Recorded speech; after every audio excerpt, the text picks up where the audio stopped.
नमस्कार दोस्तों, मैं श्वेता।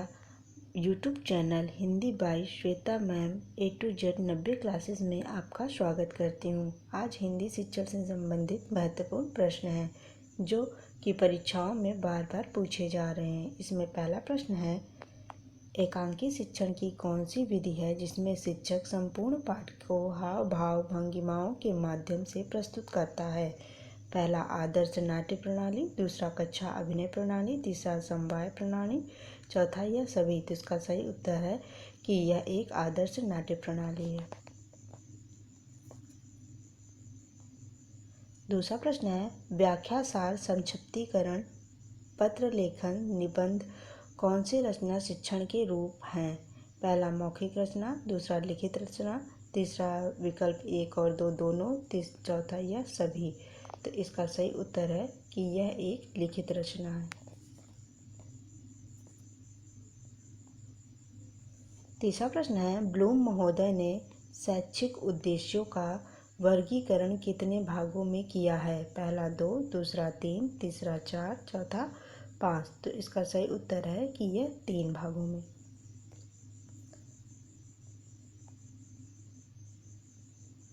चौथा प्रश्न है, उपलब्धि परीक्षण का महत्व कौन सा है? पहला विद्यार्थियों का वर्गीकरण हो पाता है, दूसरा शिक्षा निर्देशन का कार्य हो पाता है, तीसरा व्यक्तिगत सहायता मिलती है, चौथा यह सभी। तो इसका सही उत्तर है कि यह सभी।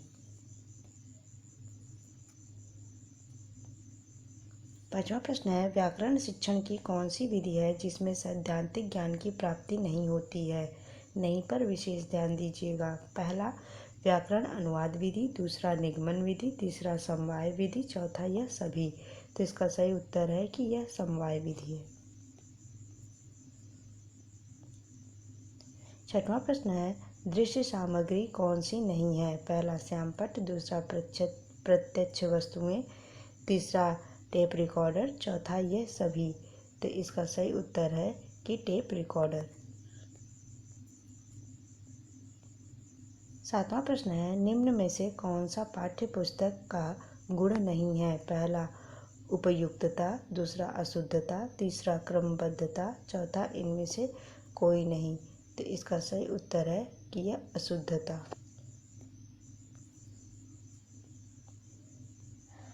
आठवां प्रश्न है, कोई भी भाषा पुस्तक तभी सफल मानी जाएगी जब पहला वह बच्चों में साहित्य की धरोहर और वर्तमान साहित्य के प्रति उत्सुकता बनाए, दूसरा वह बच्चों को प्राचीन साहित्य की पूरी जानकारी दे, तीसरा वह बच्चों को व्याकरण के नियमों से परिचित कराए, चौथा वह बच्चों को केवल प्रसिद्ध साहित्य से परिचित कराए। तो इसका सही उत्तर है कि वह बच्चों में साहित्य की धरोहर और वर्तमान साहित्य के प्रति उत्सुकता बनाए।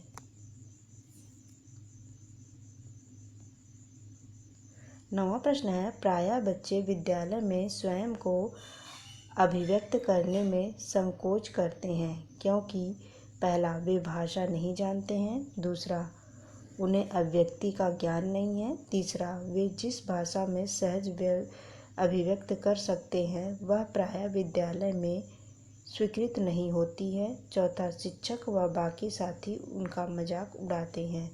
तो इसका सही उत्तर है कि वे जिस भाषा में सहज अभिव्यक्ति कर सकते हैं वह प्रायः विद्यालय में स्वीकृत नहीं होती।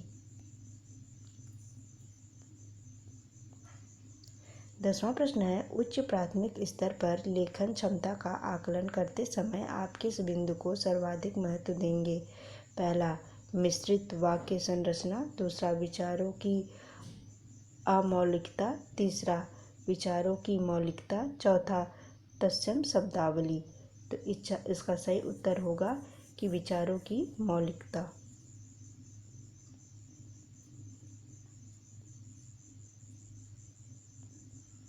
11वां प्रश्न है, निम्नलिखित में मौखिक अभिव्यक्ति का रूप है? पहला शुद्ध वर्तनी, दूसरा सुलेख, तीसरा श्रुतलेख, चौथा आशु भाषण।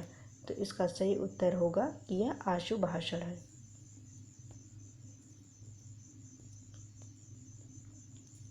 12वां प्रश्न है, कहानी सुनने से पहला बच्चे प्रसन्न होते हैं, दूसरा बच्चे कक्षा में एकाग्रचित होकर के शांत बैठते हैं, तीसरा बच्चे अनुशासित रहते हैं, चौथा बच्चों की कल्पना शक्ति का व चिंतन शक्ति का विकास होता है। तो इसका सही उत्तर है कि बच्चों की कल्पना शक्ति और चिंतन शक्ति का विकास होता है। 13वां प्रश्न है, भाषा के सतत और व्यापक मूल्यांकन का उद्देश्य है। पहला बच्चों के सीखने की प्रक्रिया को समझकर उपयुक्त शिक्षण अधिगम प्रक्रिया अपनाना, दूसरा अगली कक्षा में प्रोन्नत करने हेतु साक्ष्य जुटाना, तीसरा बच्चों की त्रुटियों को पहचान करना, चौथा मूल्यांकन की परंपरा का निर्वहन करना। तो इसका सही उत्तर होगा कि बच्चे की सीखने की प्रक्रिया को समझकर उपयुक्त शिक्षण अधिगम प्रक्रिया अपनाना। 14वां प्रश्न है, हिंदी भाषा शिक्षण का एक उद्देश्य है। पहला भाषा का ज्ञान देना, दूसरा प्रश्न पूछे अपनी बात कहने का अवसर देना, और तीसरा मौन पाठन के उपरांत शब्दार्थ कराना, चौथा व्याकरणिक नियम कंठस्थ कराना। तो इसका सही उत्तर है कि भाषा का ज्ञान देना। 15वां प्रश्न है, शिक्षण को प्रभावित करने वाले कारकों में कौन सा कारक शामिल नहीं है? नहीं पर विशेष ध्यान दीजिएगा। पहला पारिवारिक कारण, दूसरा अध्यापक का व्यक्तित्व, तीसरा पाठ्यक्रम, चौथा यह सभी। तो इसका सही है कि यह सभी। 16वां प्रश्न है, एकांकी शिक्षण की कौन सी विधि में शिक्षक वाचन, व्याख्या एवं विश्लेषण जैसे गुणों का समावेश करता है? पहला आदर्श नाट्य विधि, दूसरा कक्षा अभिनय विधि, तीसरा रंगमंचीय विधि, चौथा समवाय विधि। तो इसका सही उत्तर है कि समवाय विधि।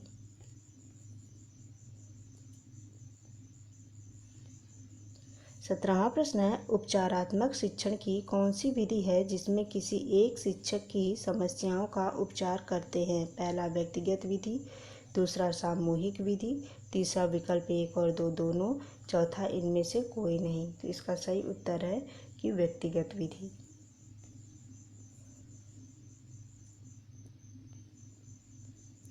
18वां प्रश्न है, कौन सा कथन सत्य है?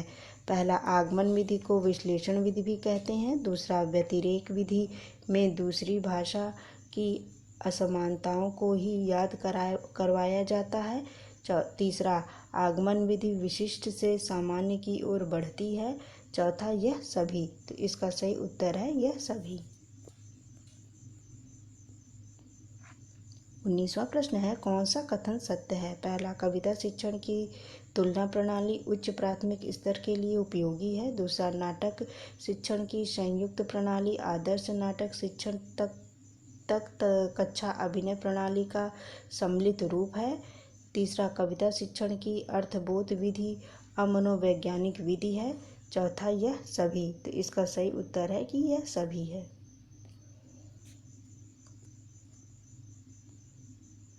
20वां प्रश्न है, आगमन विधि के कितने भेद हैं? पहला 2, दूसरा 3, तीसरा 4, चौथा 5। तो इसका सही उत्तर है कि इसके 2 भेद होते हैं। 21वां प्रश्न है, कविता शिक्षण में मौन पाठ वर्जित है क्योंकि समय का दुरुपयोग होता है, दूसरा छात्रों का अवधान बाधित होता है, तीसरा इससे रसानुभूति में बाधा होती है, चौथा शिक्षण का प्रवाह समाप्त होता है। तो इसका सही उत्तर है कि इससे रसानुभूति में बाधा होती है। 22वां प्रश्न है, उद्बोधन विधि का उपभेद नहीं है। पहला दृश्य विधान, दूसरा अभिनय, तीसरा कहानी, चौथा अनुवाद। तो इसका सही उत्तर है कि यह अनुवाद है। 23वां प्रश्न है, व्याकरण शिक्षण स्वतंत्र रूप से किस विधि में नहीं दी जाती है? पहला भाषा संसर्ग विधि, दूसरा आगमन विधि, तीसरा निगमन विधि, चौथा पाठ्य पुस्तक विधि। तो इसका सही उत्तर है भाषा संसर्ग विधि।